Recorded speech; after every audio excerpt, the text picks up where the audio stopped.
आपके घर में बच्चे हों और नगेट्स ना बने, ये हो नहीं सकता। तो मैं ले आई हूँ आपके लिए बहुत मज़ेदार रेसिपी। कौन सी रेसिपी है? ये है चिकन टिक्का क्रीमी नगेट्स। भाई, हर कोई अपनी अपनी रेसिपी निकाल रहा है, तो मैंने सोचा कुछ मैं भी एडिशन करके एक नई रेसिपी बना दूँ। तो मैं ले आई हूँ एक नई रेसिपी, बहुत ही मज़ेदार है, बहुत ही आसानी से बनने वाली है, कोई इतना झंझट नहीं है। आप खड़े होंगे, आप आधे घंटे में इसको बना के फ़ारिग हो जाएँगे। अगर आप मेरे चैनल पे नए हो तो मैं आपको अपने चैनल के बारे में थोड़ा-सा इंट्रोडक्शन दे दूँ कि मैं कोई प्रोफेशनल शेफ़ नहीं हूँ, बस जो सीखा है वही आगे फॉरवर्ड करने की कोशिश करती हूँ। तो चलें शुरू करते हैं रेसिपी। सबसे पहले आप ले लें आधा किलो चिकन, वो जो है वो इस फॉर्म में काट लें, यानी बोनलेस ले लें और इसे चौकोर-चौकोर काट लें। उसके बाद आप हस्बे ज़ायक़ा जो है वो नमक ऐड करें। अगर आप नए हैं बिल्कुल, तो मैं आपको बता दूँ 1 टीस्पून काफ़ी होगा नमक। उसके बाद आपने 1 टीस्पून के करीब काली मिर्च पिसी हुई ऐड करनी है।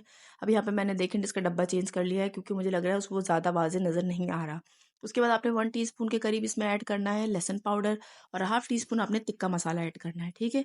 उसके बाद आपने 1 टीस्पून भरकर इसमें क्रीम का ऐड करना है। आप कोई भी क्रीम ले लें, आप घर की क्रीम भी ले लें तो वो आपके लिए बेस्ट हो जाएगा। जो आपके घर में मलाई आपके दूध की निकलती है, वो अगर ले लेंगे तो आप 1 टेबलस्पून वो भर के ले लें, उससे ज़्यादा आपका टेक्सचर अच्छा आएगा। ठीक है?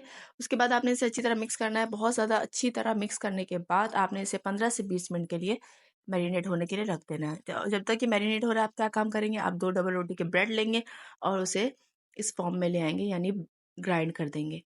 अब ये आप क्या करेंगे, इस ग्राइंड को आप इसी मिक्सचर में, यानी जो आपने चिकन का मिक्सचर रखा था, आप उसको उसके अंदर ऐड कर देंगे, ठीक है?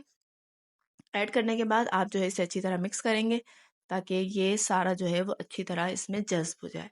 ये देखें, ये अच्छी तरह मिक्स हो चुका है। अब आपने क्या करना है, आपने इस अमेज़े में 1 टीस्पून के करीब भरकर सोया सॉस डालना है और उसे फिर अच्छी तरह मिक्स करना है। और मिक्स करने के बाद आप जो है इसे ग्राइंडर में ब्लेंड कर लें, यानी इसको सब जो है वो ब्लेंड कर लें।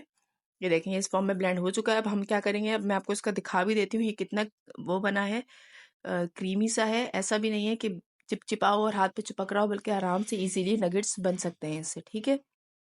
अब हम नगेट्स बनाना शुरू करेंगे। मैंने थोड़ा सा हाथ पे ऑयल लगा दिया, यानी हाथ को ग्रीस कर दिया, क्योंकि जो है इससे बहुत इजीली जल्दी जल्दी झटपट काम हो जाता है।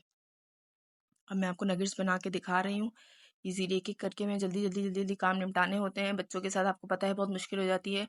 जल्दी जल्दी नगेट्स आपको मैं बना के दिखा रही हूँ।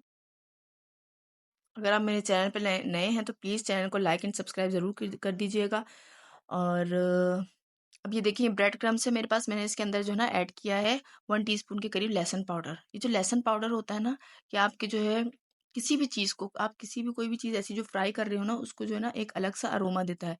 आपने देखा होगा, आप किसी भी फ्राइड रोस्ट या किसी भी ऐसी केएफसी वगैरह में जाते हैं, तो वहाँ पे जो खुशबू आ रही होती है ना, वो सारी खुशबू इस लहसुन पाउडर की होती है।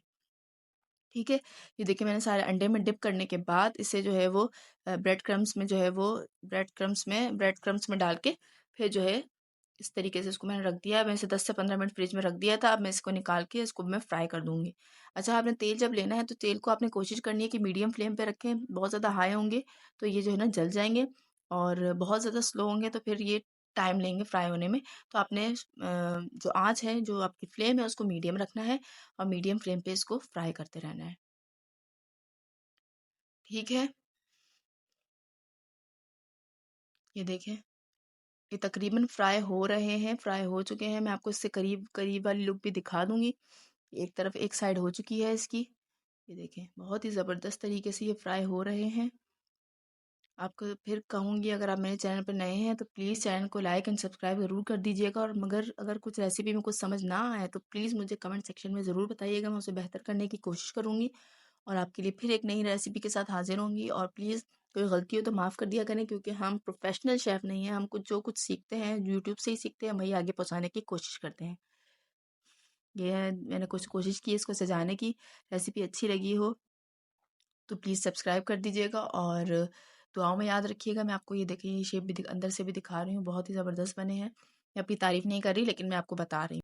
ठीक है जी, इजाज़त दीजिए, फिर आप फिर हाज़िर होंगे एक नई रेसिपी के साथ। जब तक के लिए अल्लाह हाफ़िज़, अपना ख़्याल रखिएगा।